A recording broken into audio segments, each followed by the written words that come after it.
Maligayang pagbisita at pagbabalik po sa ating munting channel. Narito na po, ang karugtong ng ating istorya. Ika-376 na kabanata. Makakaligtas ba si Debbie? Si Debbie, ay nilalabanin ang pakiramdam sa kanyang panlalamig sa sarili niyang katawan. Ang atake ni Tyson ay masakit at walang awa. Sa panunood kay Debbie, hiniling ni Jessup na sana ay siya na lang ang naparusahan kaysa sa kanyang apo. Masyadong malupit para sa isang batang babae na tiisin ang sakit. Lumapit siya dito at tinanong sa mapagmahal na boses. Debbie, ano ang nararamdaman mo? Nahirapan itong ngumiti pero sinabi nito ng magiliw. Lolo, huwag mo akong alalahanin. Pero ang kanyang kamay ay dumulas habang siya ay nagsasalita. Sinigawan ni Jessup ang lahat na tumulong. Ang ibang mga miyembro ng pamilya Clifton ay nag-offer ng towel, mainit na kumot, at mainit na inumin. Ang iba ay nagmungkahi na imasahe ang kanyang mga kalamnan upang subukan maibalik ang init. Pero kahit ano pa ang gawin ng lahat, ang internal power ni Tyson ay tuloy-tuloy sa kanyang katawan, at pinanatili siyang malamig, at miserable. Papa, ito ay higit pa sa aming nalalaman, siguro ay dapat na natin siyang dalhin sa ospital. Wika ni Rufus, sa nag-aalalang boses. Nag-aalala siya kay Debbie, pero nag-aalala rin siya sa kalusugan ni Jessup. Kaka-recover pa lang nito sa pambobomba na naganap sa business building ng Clifton. Ang stress sa panonood na paghihirap ng kanyang apo, ay baka magdulot ng negatibong epekto sa kanyang kalusugan. Wala tayong pagpipilian, wika ni Jessup.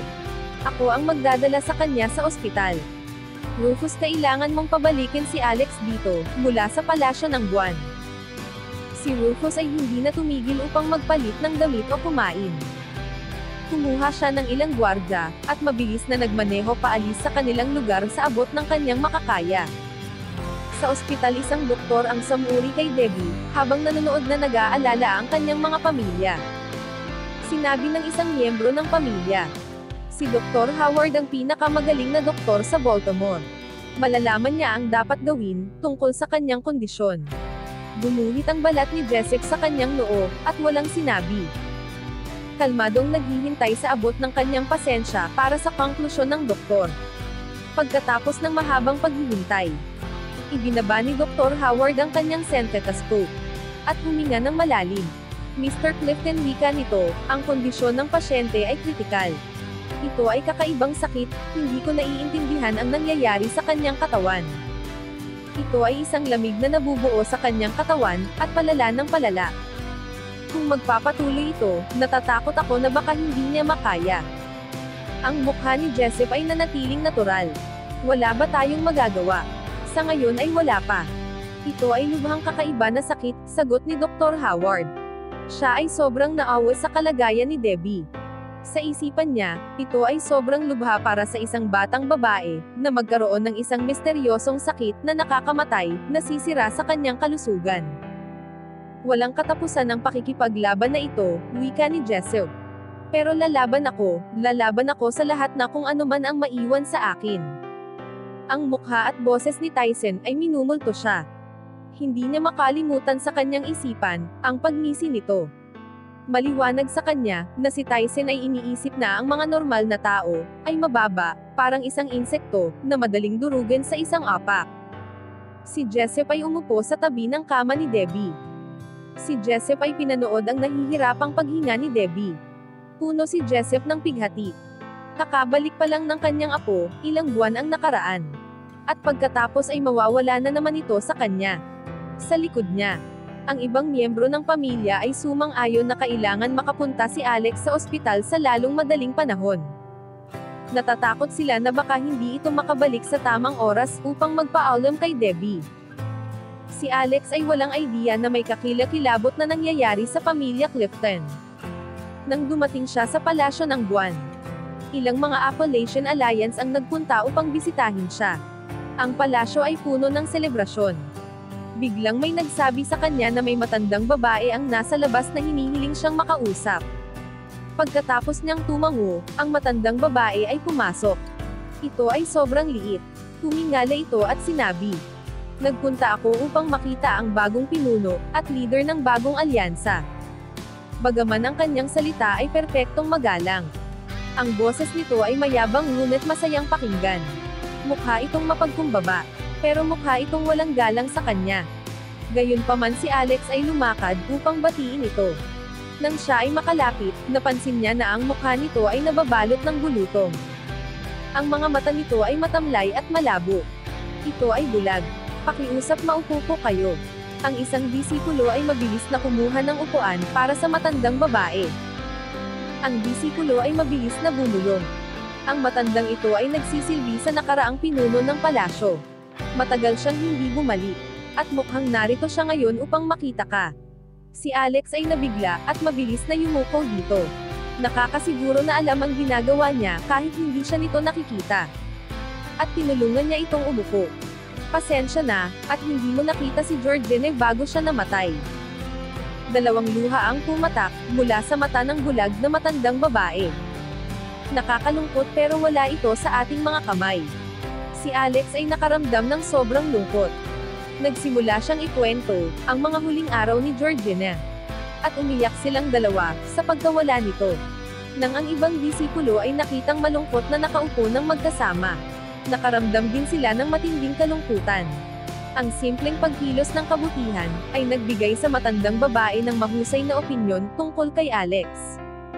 Bagaman siya ay nangako na magsilbi sa palasyo ng buwan. Sa pangkalahatan, kahit sino ang maging pinuno, siya ay lubusang tapat kay Georgina. At alam na si Alex ay may matinding pagmamahal at respeto kay Georgina, at napanatag siya na ang palasyo ng buwan ay napunta sa mabuting kamay.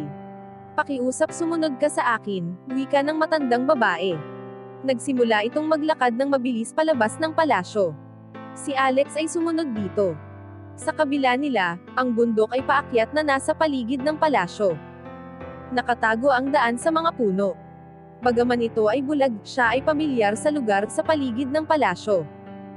Mabilis itong naglakad, at ginawa ni Alex ang lahat ng makakaya upang makasunod dito. Sa kalahati pa'y taas ng bundok. Inilagay nito ang kamay sa bato, at nakita ang isang kuweba. Ito ay ang sikretong karugtong ng palasyo ng buwan. Ang mga dingding ng kuweba ay nababalutan ng mga lumang mga guhit at hugis ng mga bato. Si Alex ay mabagal na naglakad, at tiningnan ito isa-isa, at nagsimulang maintindihan na isa itong diagram sa galaw ng martial arts. Sa kaunting pagtitiyaga, madali niyang naiintindihan ang mga estilo na nakalarawan. Ang lahat ng mga pinuno ng palasyo ng buwan ay kailangan pumunta dito upang magsanay. Wika ng matandang babae. Nagpupunta ako dito 2 beses sa isang taon. Iyon lang ang pinapayagan sa loob ng isang taon. Ang iyong lakas ay uunlad. Nauunawaan ni Alex na ito ay isang natatanging lugar ng palasyo na hindi pwedeng makita ng mga disipulo. Nag-alinlangan siya sa lahat ng mga miyembro kahit na ang lugar ay patuloy na nabubuhay. Ika-377 na kabanata. Ang umuunlad na pamana. Si Alex ay bumaling at yumuko. Muling nagpasalamat sa matandang babae. Hindi mo kailangan magpasalamat sa akin, wika nito. Ang maliit nitong mukha ay napuno ng saya. Ito ang lugar ng lahat ng naging pinuno. At ikaw ang bagong pinuno ngayon. Tungkulin ko na ipakita ito sa iyo. Pagkatapos noon, si Alex ay bumabalik araw-araw upang ituro ang mga estilo ng matandang babae. Hindi ni Alex napapansin, ang kanyang abilidad ay mabilis na humuhusay.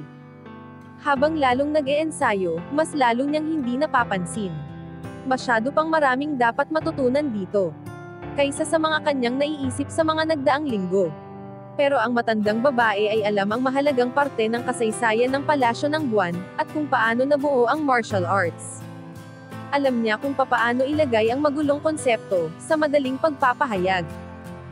Sa tuwing umalis ito sa kuweba, nahihirapan siyang alalahanin ang mga nakaguhit sa loob ng kuwebo. Alam niya na kailangan pa niya ng mahabang panahon upang lubusang maunawaan ang kanyang mga natutunan. Nang bumalik sa palasyo si Alex, biglang nasabi ni Celeste, "Ang mukha mo parang hindi ikaw." Kumuha ito ng salamin para kay Alex upang makita ang kanyang sarili. Napagtanto niya na si Celeste ay tama. Ang kanyang balat ay naging mas makinis, at ang kanyang buhok ay kumintab. Mukha siyang may maayos na kalusugan. Napagtanto niya na ito ay side effects ng bago niyang misteryosong pinag-aaralan. Biglang nagkaroon siya ng mapaglarong isipan, na ang pag-aaral sa kuweba ay nakakapagpabuti ng kanyang itsura, at ang matandang babae ay mukhang lantad sa init at pangit.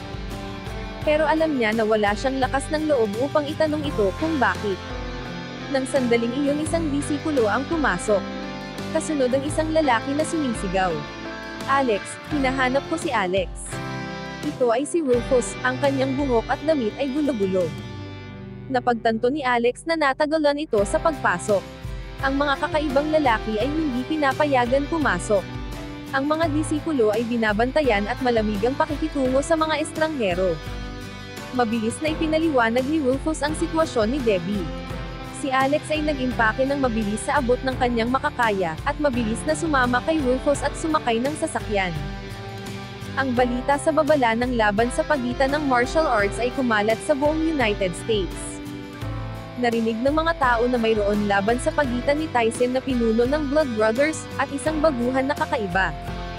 Ang ibang grupo ng martial arts, ay sobrang sabik na mapanood ang labanan. Umaasa na matututo, at mas lalakas sa panonood ng laban. Ang lahat ay alam ang kasaysayan ng Blood Brothers. Pero sa mga taon na lumipas, inaasahan nila na ang gang ay nawala na ang galit sa mga martial arts community sa nakalipas. Ngayon sila ay aktibo, at umaatake muli. Pero si Alex ay misteryoso. Maraming haka-haka at istorya, ang kumakalat. Pero kakaunti lang ang nakakaalam sa bagong pinuno ng Palasyo ng Buwan. Karamihan sa mga grupo ay umaasa na ito ay malakas. Ayaw nilang makialam kung hindi dapat. At maginhawang umasa na makayan niyang protektahan ang kanyang sarili. Pero alam din nila na kapag si Alex ay nabigo, ang Blood Brothers ay magpapatuloy na tumaas ang kapangyarihan. Hihingi ng respeto at parangal mula sa ibang mga grupo. Walang kahit sino na gusto makaladkad sa laban. Sa Hudson River ang mga turista ay binisita ang kalat na waterfalls.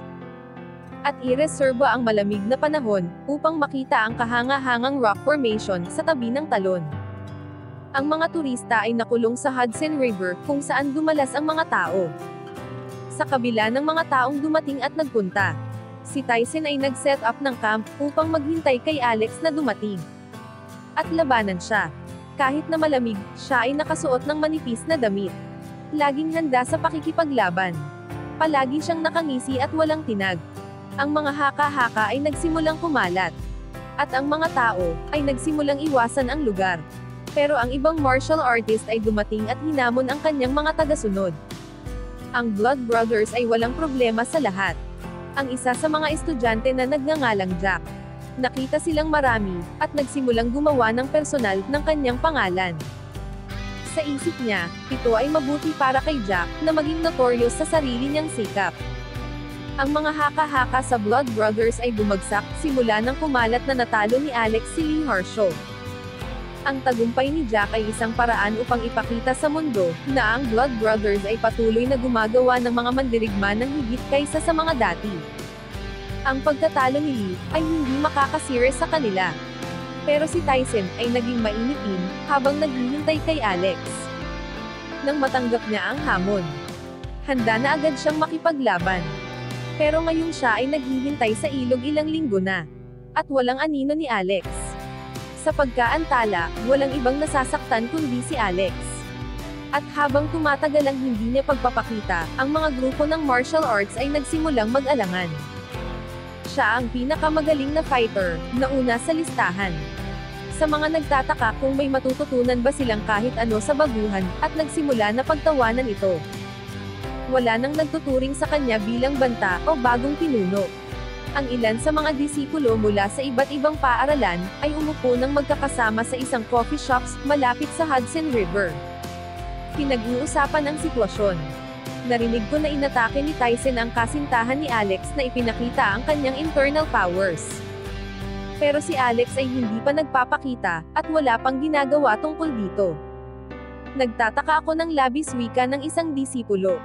Ang pagiging sikat ay matatag. Malamang si Alex ay naging manok na tumakbo, nang mapagtanto niya kung ano ang kayang gawin ni Tyson, sabi pa ng isa. Nagpapatawa ka ba? Nagpakita siya sa eksena, at pagkatapos ay biglang nawala, wika pa ng isa. Samantala si Jessup ay desperado pa rin, at sinusubukang iligtas ang buhay ni Debbie. Inimbitahan niya ang 10 medical experts upang timbangin ang sitwasyon. Pero wala sa kanila ang nakakita ng solusyon. Ang bawat isa dito ay malungkot na pinalakas ang kanyang loob na sumuko. At hayaan na lang itong matulog ng tahimik. Hanggang dito na lang po muna. Maraming salamat po sa pakikinig. Pwede po bang humingi ng subscribe bilang pagsuporta sa ating munting channel? Hanggang sa susunod po muli. Stay safe and God bless.